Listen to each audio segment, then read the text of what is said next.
भारत के सभी राज्यों की खबर SNS न्यूज चैनल पर, खबर जो आपको रखे सबसे आगे। बांग्लादेश में अल्पसंख्यकों व हिंदुओं पर हो रहे अत्याचार, नरसंहार व उत्पीड़न के विरोध में अमरोहा के मिनी स्टेडियम में भारी संख्या में हिंदुओं ने विरोध प्रदर्शन किया। विरोध प्रदर्शन को संबोधित करते हुए महात्मा डॉक्टर करण पुरी जी महाराज ने कहा कि बांग्लादेश में कई हिंदू मंदिरों पर पूजा के समय आक्रमण करके हिंदुओं का नरसंहार किया गया है। हिंदू मंदिरों में मूर्तियां की तोड़फोड़ करते हुए उन्हें अपमानित किया गया। कई मंदिरों में आगजनी की गई। हिंदुओं पर अत्याचार व उत्पीड़न करके धर्म परिवर्तन के लिए लगातार दबाव बनाया जा रहा है और बांग्लादेश सरकार ऐसी घटनाओं को रोकने में नाकाम है और हमलावरों को सरकारी संरक्षण भी मिल रहा। उन्होंने केंद्र सरकार से मांग की कि इस मुद्दे पर तत्काल गंभीर संज्ञान लेकर बांग्लादेश सरकार को मजबूत संदेश भेजे और हिंदुओं के विरुद्ध हो रहे अत्याचार को तुरंत रोकते हुए दोषियों के खिलाफ कड़ी कार्रवाई की जाए। ग्राम चोटीपुरा स्थित कन्या गुरुकुल महाविद्यालय की प्राचार्य डॉक्टर सुमेधा ने भारत सरकार से मांग की कि बांग्लादेश सरकार पर दबाव डालकर हिंदुओं की सुरक्षा सुनिश्चित की जाए, जिससे उन्हें अपना धर्म और संस्कृति का पालन करने की स्वतंत्रता मिले। उन्होंने अंतर्राष्ट्रीय समुदाय से भी मानवाधिकारों की स्थिति में सुधार लाने के लिए कदम उठाने की मांग की। उन्होंने महिला सशक्तिकरण की आवाज बुलंद करते हुए आज जो आप लोगों ने धरना प्रदर्शन क्या है पूरा मामला? देखिए, बांग्लादेश में कई महीने से जो हमारे भाइयों पर अत्याचार हो रहा है, बहनों पर अत्याचार हो रहा है, हमारे हिंदुओं पर अत्याचार हो रहा है, और वो बिल्कुल सीमातीत है, सीमा लांघ दी है। सारी सीमाएं उसने मानवता को शर्मसार किया हुआ है।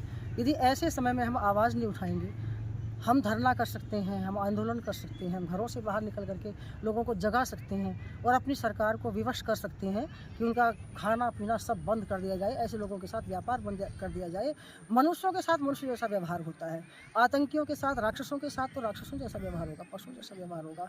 हमें अपनी शक्ति, बल, पराक्रम दिखा करके उस देश को नीचा दिखाना ही होगा, उसको घुटनों पर लाना ही होगा और उसके लिए हमें आगे निकलना पड़ेगा। इसी उपलक्ष्य में आज सनातन धर्म रक्षा समिति ने ये यहाँ पर जो धरना प्रदर्शन का व्यवस्था की है, मैं तो उनका धन्यवाद करती हूँ। बहुत अच्छा लगा। एक नारा भी आपने दिया है, कटोगे तो बटोगे। बिल्कुल, मैंने ये नारा दिया और मैं 25-30 वर्ष से यही बोलती आ रही हूँ कि देखिए, अपने घरों में आपके 1-1, 2-2 बच्चा है।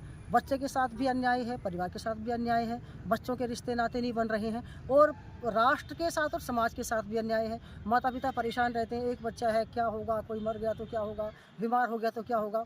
परंतु सबसे बड़ी बात यही, मैं तो उनको राष्ट्र के दोषी मानती हूँ कि जो अपने 1-1, 2-2 बच्चा भी उनसे पालन पोषण नहीं होता है और आजकल तो ये स्थिति बन गई कि एक ही बच्चा करना है।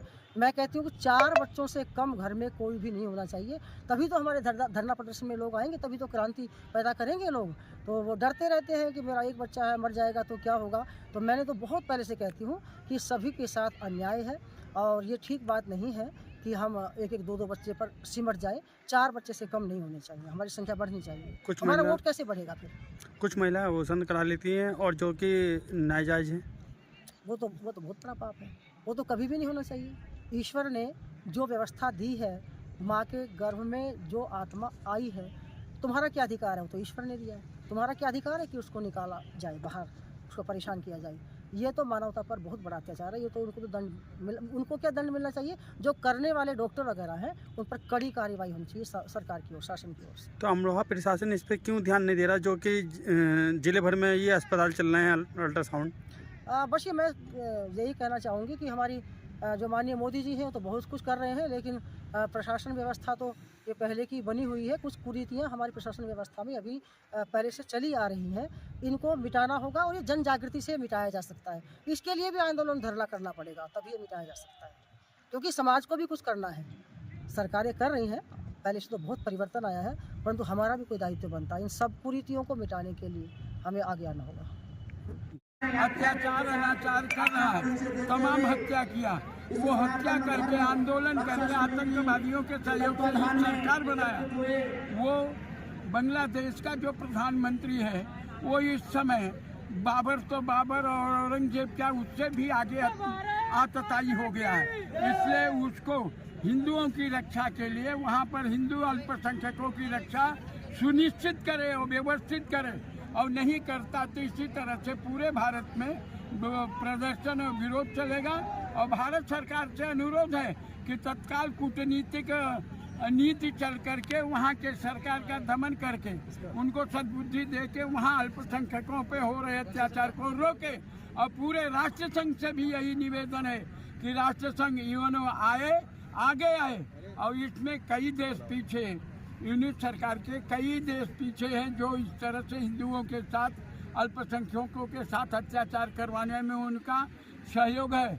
किंतु यूनिट से प्रार्थना है, निवेदन है कि वो आगे आए और वहाँ अल्पसंख्यक और हिंदुओं पे हो रहे कुरीतियाँ, हत्या और अत्याचार को प्रतिबंधित करे और यूनिट सरकार को हटा के तत्काल में वहाँ सही लोकतंत्र की स्थापना करें। अगर ऐसा नहीं हुआ तो अगला स्टेप क्या? ऐसा नहीं होगा तो भारत के जैसे बांग्लादेश से बांग्लादेशी भारत में आए हैं, ऐसे हम संपूर्ण भारत के हिंदू एक साथ, कई करोड़ एक साथ जाकर बांग्लादेश का बॉर्डर तोड़ के बांग्लादेश में घुसेंगे और यूनिट सरकार को मार के हटाएंगे।